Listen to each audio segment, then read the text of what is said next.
오늘은 불임절의 시작, 불임절의 시작이라는 제목으로 말씀을 상고합니다. 이제 에스더서가 거의 결론을 지금 맺고 있는데 오늘은 불임절이라는 명절이 시작됐다 하는 말씀이에요. 에스더와 모르드게와 유다인들이 이제 승리를 거둔 날을 기념하는 것인데, 이것은 단순한 이스라엘 사람만의 승리가 아니고 이건 하나님의 승리입니다. 반대로 말하면 악한 자들, 그 주동자가 하만이고 그 10아들, 그리고 이 세상의 권력을 추구했던 그런 악한 자들이 바로 유다인들을 죽이려고 하다가 오히려 멸망당한 날이죠. 그래서 구원의 날이다, 이렇게 말씀을 드릴 수가 있고, 또 그 악한 자들은 형벌의 날이다, 이렇게 말씀드릴 수가 있어요. 그 배후에 사탄이 있었잖아요. 그러니까 이 모든 것은 단순한 얘기가 아닙니다. 교리로 말하면 구원과 심판을 말하는 거고, 역사로 말하면 승리의 날, 또 패배의 날, 이렇게 구별이 되고, 또 영적으로 말하면 하나님과 사탄의 전쟁에서 대승리와 또 대패배가 이루어진 날이다, 이렇게 볼 수가 있어요. 그래서 구원받은 자들에게는 기쁨과 또 축제가, 또 형벌을 당한 자들은 슬픔과 불행, 이것이 대비되는 날이에요. 그래서 이 날을 대대로 지키라고 이제 명령을 했고, 이게 성경에 기록돼서 지금까지 오고 있는데, 유대인들은 이걸 그대로 지켜요. 왜냐하면 자기들이 직접 겪은 일이기 때문에 이것을 지키지만, 일반 그리스도인들, 성경을 믿지만 유대인이 아닌 일반 그리스도인들은 이 날은 안 지켜요. 왜 그러냐면 유대인에게는 5대 절기가 있어요. 유월절, 오순절, 또 초막절, 그리고 이게 네 번째가 이게 불임절이에요. 또 하나, 이제 말라기 이후에 예수님이 오시기 그 중간에 성경에는 직접적인 기록이 없는데 수전절이라는 게 있어요. 또 유대인들에게 일어난 그런 아주 그 피폐한 속에서 다시 이 혁명을 일으켜서 성공을 거둬요. 마카비라고 하는 사람이 중심이 돼서. 그래서 그 성전이 아주 그 심한 모멸을 당했지만 다시 성전을 이제 깨끗하게 거룩하게 회복했다. 그래서 수전이라고 그래요. 그거는 중간 시대에 있었기 때문에 성경에 직접적으로 이 사건이 나오진 않습니다. 그래서 이제 그걸 5번째로 해서 지금 유대인들은 5가지 절기를 지키고 있어요. 철저하게. 그래서 순서로 보면 이제 이 초막절을 지키고 나서 수전절이 오고, 수전절 다음에 이 불임절이 와요. 그리고 다시 또 돌아가서 유월절, 이렇게 또 새해가 시작되는 거예요. 자, 그런데 이제 오늘 본문에는 이 불임절에 대한 자세한 말씀입니다. 그래서 3가지로 좀 의미를 살펴볼게요. 첫째, 24절부터 26절까지는 불임의 뜻을 여기서 말씀했는데, 불임이라고 하는 말은 이거는 히브리어도 아니고 헬라어도 아니고 이거는 페르시아어, 그러니까 오늘날로 말하면 이란 사람들의 그 어원이에요. 페르시아 어원이에요. 그래서 히브리어는 이걸 불임이라는 말을 안 씁니다. 헬라어로도 다르고. 그래서 요때 바로 페르시아의 수산성에서 포로되어 살다가 이제 이런 일을 겪은 그 유대인들로부터 이 페르시아 말로 이 단어를 따서 쓰게 된 거예요. 그래서 이게 제비라는 뜻이 제비 뽑는다는 뜻이에요. 날아다니는 제비가 아니라 이렇게 이제 이 사람들이 본래 제비 뽑은 거는 하나님께 맡기고 제비 뽑은 게 아니고 이제 그 우상 섬기는 사람들, 미신 섬기는 사람들한테 의뢰를 해가지고 기리를 뽑은 거예요. 기릴. 자기들 나름대로는. 이게 바로 하만 일당이 행한 일입니다. 근데 그것이 뒤집어져서 구원의 날이 된 거예요. 그래서 제비 뽑다 그러면 부르. 조금 더 원어로 말하면 푸르라는 뜻. 푸르.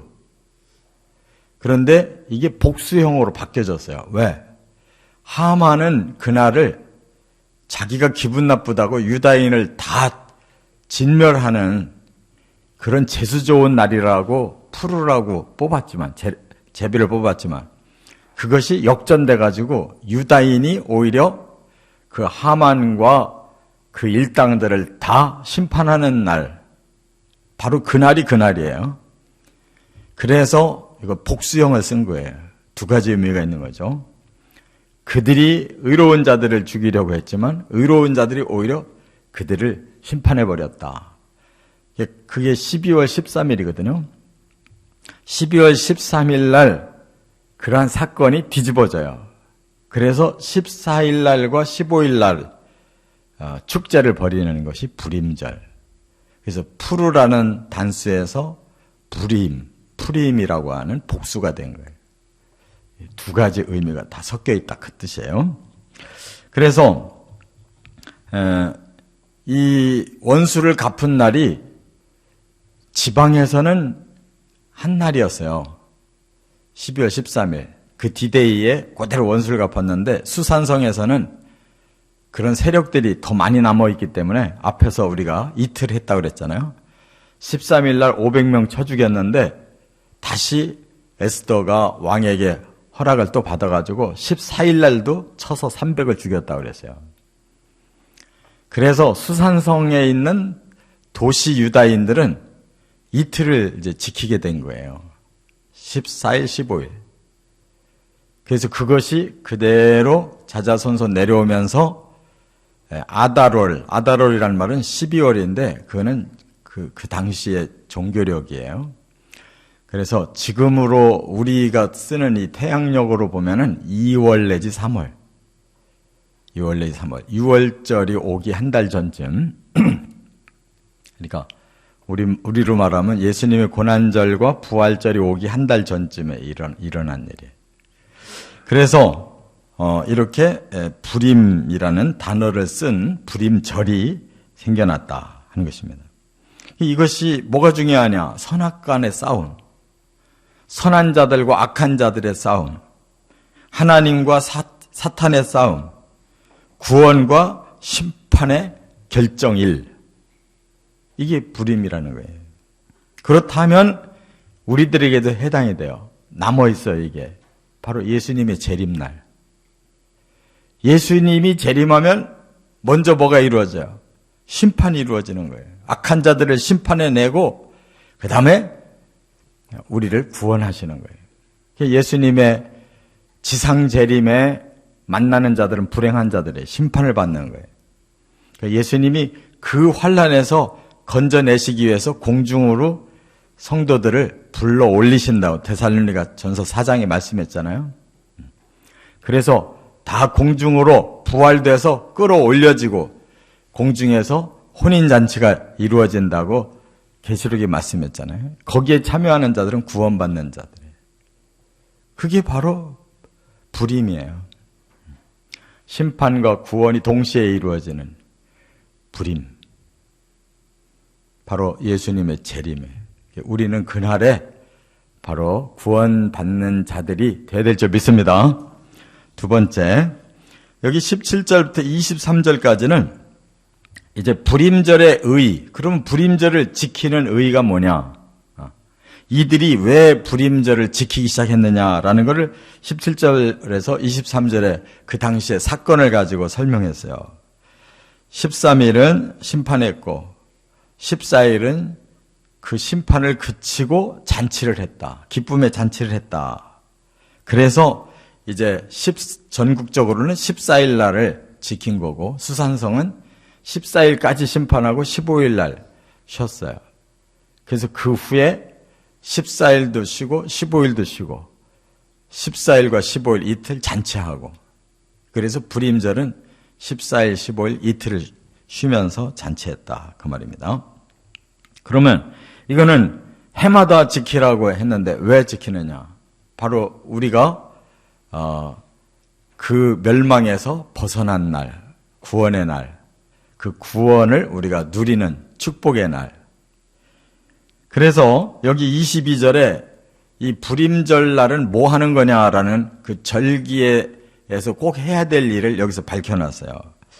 이 22절 한번 보세요. 22절 같이 읽겠습니다.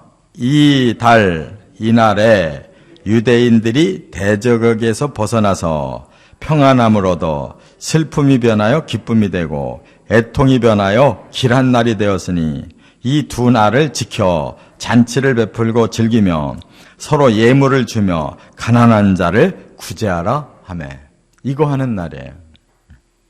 야, 우리는 이 악한 대적에게서 벗어났다. 그러므로 평안이 왔고, 그날은 평안을 누리는 날이고, 슬펐었는데 기쁨으로 바뀌었어요. 기뻐하는 날이고, 애통했었는데 길한 날, 아주 즐거운 좋은 날이 됐고 명절이 됐고, 그 다음에 이 두 날을 어떻게 보내느냐? 잔치를 베풀어서 서로 나누는, 기쁨을 나누는 날. 또 하나는 예물을 주는 날. 그 기쁘면 서로에게 선물을 주는 거예요. 또 기쁘면 자기들끼리만 좋아하는 게 아니고 소외된 자들, 가난한 자들에게까지 그날을 막 베푸는 날이에요. 이 성경이 정신이 이거예요. 우리가 명절을 맞이하는 거는 이렇게 모두에게 이 기쁨을 나누라고 하는 거예요. 할렐루야. 근데 우리 교회들이 그게 부족하잖아요. 우리끼리만 하고 그 이외의 사람들에게는 관심이 없으면 안 되는 거예요. 그렇게 관심을 베풀어 자꾸 섬겨야 사람들이 하나님의 뜻을 알고 돌아와서 예수 믿는 거지. 그냥 베푸는 건 전혀 없이 자꾸 믿으라고만 하면 우리 상대적으로 기분이 더 나쁜 거예요. 베풀어주고 마음이 열렸을 때 믿으라고 해야 믿고 싶잖아요. 먼저 본을 보여야 좋구나 하는 걸 알아야 오고 싶잖아요. 세 번째, 27절부터 32절 불임절의 중요성. 그럼 불임절은 이렇게 즐기기만 할 거냐? 아니에요. 그 목적은 따로 있어요. 자, 여기 보니까 에스더와 모르드게가 전권으로 쓴 편지가 있었다고 그랬어요. 전권으로 쓴 편지가 있었다. 말하자면 전 유대인에게 이것만큼은 반드시 기념해라 라고 모르드게 에스더 왕후의 이름과 모르드게 총리의 이름으로 발표한 전권의 글이 있다는 거예요. 그런데 그 글이 끝에 보니까 뭐라고 그랬어요? 책에 기록되어 있다 그랬어요. 책에. 그러면 우리가 알고 있는 책에 어떻게 기록되어 있어요? 바로 성경에 이렇게 기록되어 있잖아요. 성경은 누구에게 준 거냐면 유대인들에게만 준 게 아니에요. 인류 전체에게 준 거예요. 그렇다면 이건 뭘 의미하느냐? 이렇게 이 땅에서만 그걸 즐기라는 의미가 아니에요. 바로 하늘에서 이와 같은 축제가 있다는 거예요. 계시의 말씀이에요. 그 시대에 에스더가 살던 시대, 모르드게가 살던 그 시대에 일어난 사건을 왜 대대로 기념하며 지키라고 여기 말씀했잖아요. 해마다 지켜서 패하지 아니하고 각 곳에서 대대로 두날을 기념하고 후손이 계속해서 기념하고 그렇게 말했잖아요. 이건 뭐냐면 그 결정적인 날이 아직 안 왔다는 거예요. 이 진정한 부림의 날이 아직 안 왔다. 그 날이 올 때까지 계속 그걸 소망하고 우리가 그 디데이를 향해서 이렇게 예행 연습을 계속 해야 되는 거예요. 그게 예수님 재림이라고요. 재림이 없다면 이거는 그냥 인간의 기념일일 뿐이에요. 하나님의 축제의 날이 아니에요. 우리 그리스도인들은 사실상 이 날을 기다리고 있는 사람들이고 유대인들은 이 날을 자기들끼리 세상에서 즐기고 있는 거예요. 예수님의 재림은 꿈에도 생각 안 해요. 근데 정말로 하나님이 주신 이 부림절은 예수님의 재림날이에요. 왜? 바로 하나님이 이렇게 내 백성을 구원하겠다. 내 백성을 치는 악한 자들을 내가 이렇게 심판하겠다. 그게 중요한 거예요, 부림절은. 그래서 진짜로 부림절을 지켜야 될 사람들은 우리 그리스도인들이에요. 예수님의 재림을 기다리는 사람들. 예수님의 재림을 기다리면서 앞에 것처럼 우리는 구원받은 평안과 기쁨과 그리고 이것을 서로 전해주고 그리고 소외된 사람들에게 더 많이 베풀어서 이 구원의 잔치에 자꾸 들어오게 해야 되는 거예요. 그래서 예수님 재림을 같이 맞이하자고.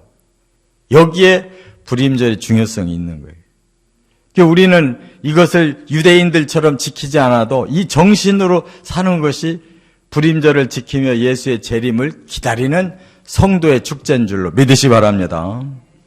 이것이 제대로 되면 교회는 살아 움직이는 거예요. 예수님의 재림의 날을 기다리면서 더 많은 사람들에게 이 구원의 축제에 불러들이는 거예요. 꼭 기억하고 이렇게 살아가시기를 주의 이름으로 축원합니다.